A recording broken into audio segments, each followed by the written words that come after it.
This week, we learn about an honor for journalism students, and we see a unique collection from one of our teachers.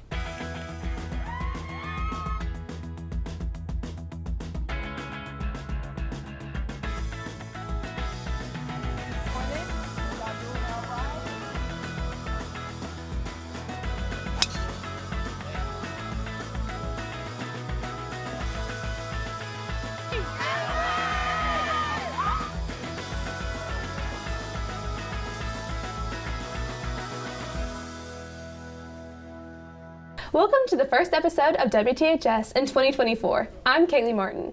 Last week, Tupelo Public School District was shut down due to an ice storm that covered parts of Mississippi. This past week, Governor Tate Reeves issued a state of emergency in anticipation of winter weather expected to impact the state starting Sunday, January 14th. The National Weather Services forecasted freezing rain, sleet, and snow for a significant portion of the state, along with dangerous cold weather. Over the week, a massive amount of schools and colleges were closed to take safety precautions. THS students returned to school Tuesday, January 23rd. Yeah, it was a lot of challenges, about 3 or 4 inches of ice, trying to get it busted up, using, ice melt and torches.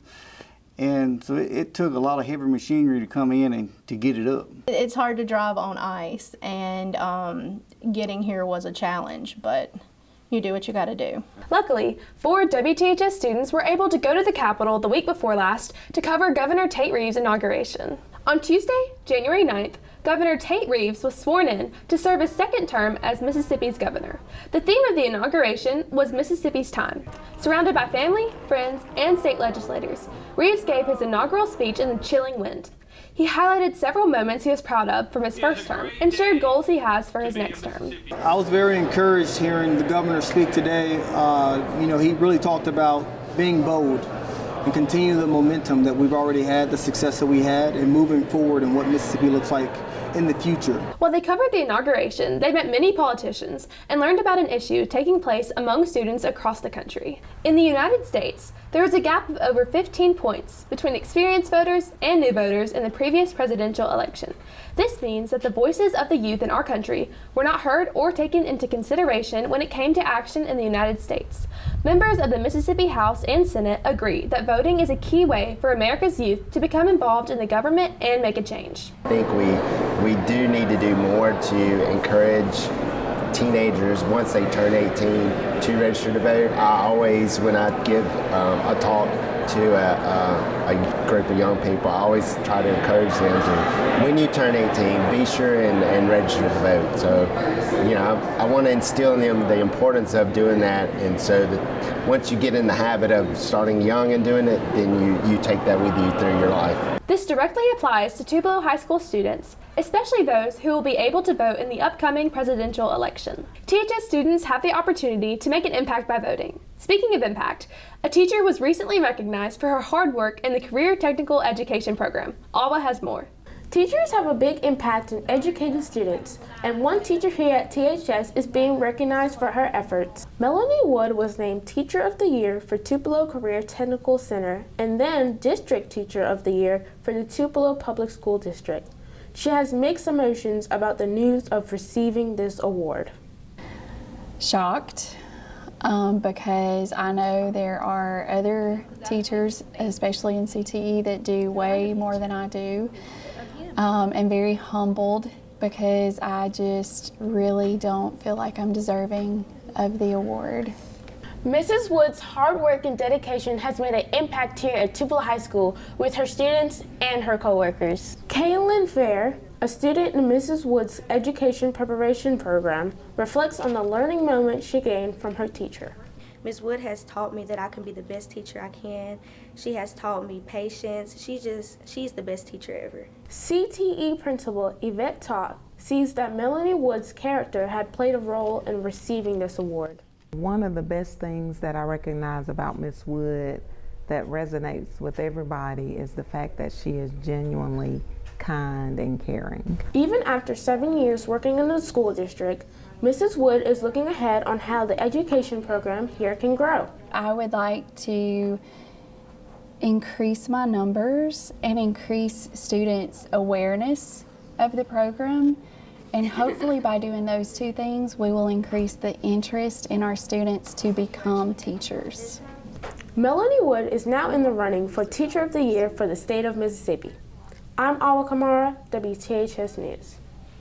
Thanks, Awa. The statewide Teacher of the Year will be announced later this school year. In other news, Rylie has updated information from the college football world in this week's sports. Hey everyone, I hope you had a great Christmas and snow break. Welcome back to This Week's Sports. I'm Rylie Robinson.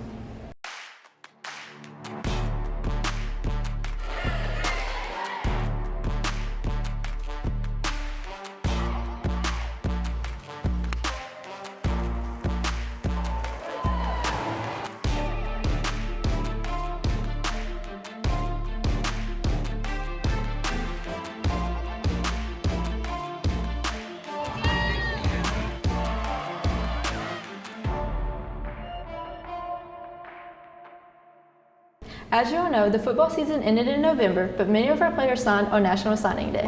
On December 20th, 5 of our football players signed to colleges to continue their football careers. Quarterback Jeremiah Harrell, Amarian Westmoreland, and Javante Hunt signed to Northeast Community College. Jaquan Morris is going to Northwest Community College, and Shamar Darden is heading to the SEC to play for Ole Miss. After receiving many offers, linebacker Tristan Jernigan made his decision and is headed to Texas A&M. Congratulations to all of our players who signed. Speaking of football, one major head coach decided to announce his retirement. Max gives us more on this big news.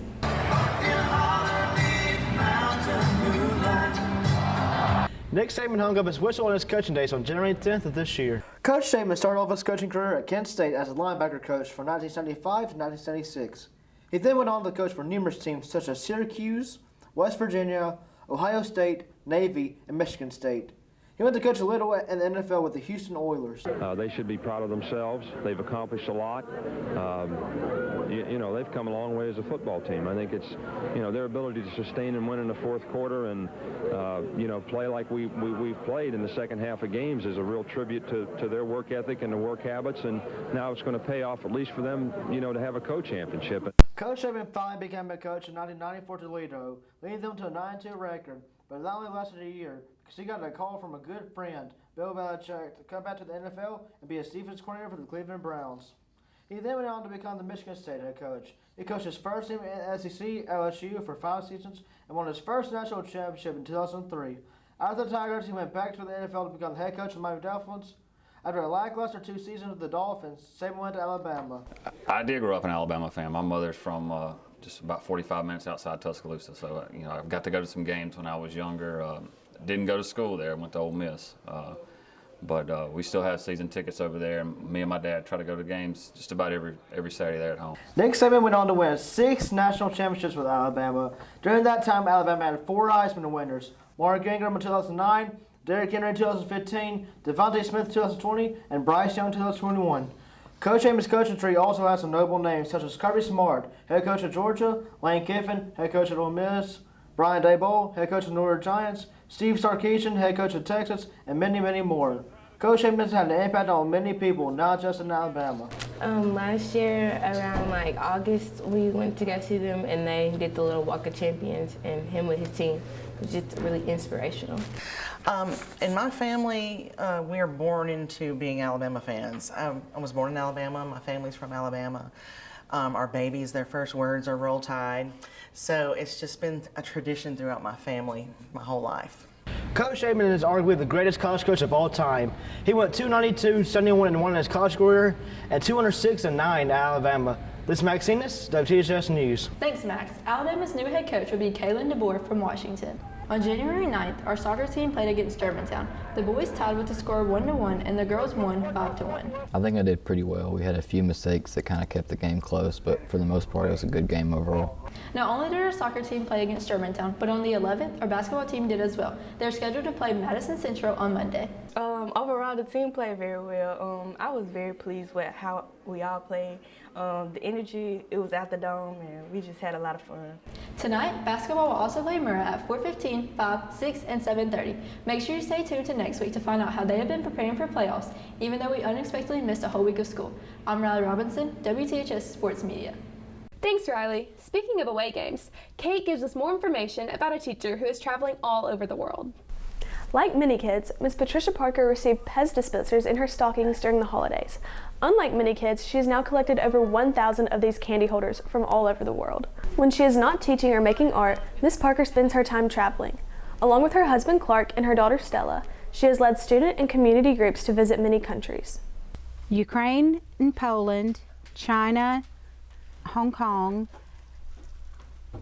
South Africa, England, Ireland, Scotland, Wales, Switzerland, Austria, Germany, Liechtenstein, France, Spain, Monaco, Italy, Greece. I think that's it, and I lost a lot. But my favorite would probably be China or Ukraine because that's when we got our children. Miss Parker collects Pez dispensers to commemorate each trip she takes. Her collection consists of animals and fictional characters from popular books, TV shows, and movies. My favorite one is from childhood, and it's an old lamb, and she doesn't have feet like the ones starting in about the 80s have feet, but the older ones don't, and it's just a little old lamb that I have at home, and I love her. Through all her travels and collecting experience, Miss Parker has one piece of advice. To be nice wherever you go, and it's not hard to do, no matter what. I'm Cate Babb, WTHS News. Thanks, Kate. It's great to see teachers pursue their passions while also helping students to grow at THS. That's all we have for this week. Be sure to follow us on Twitter and Instagram and subscribe to our YouTube channel. Thank you so much for watching this week's edition of WTHS News, and have a great weekend.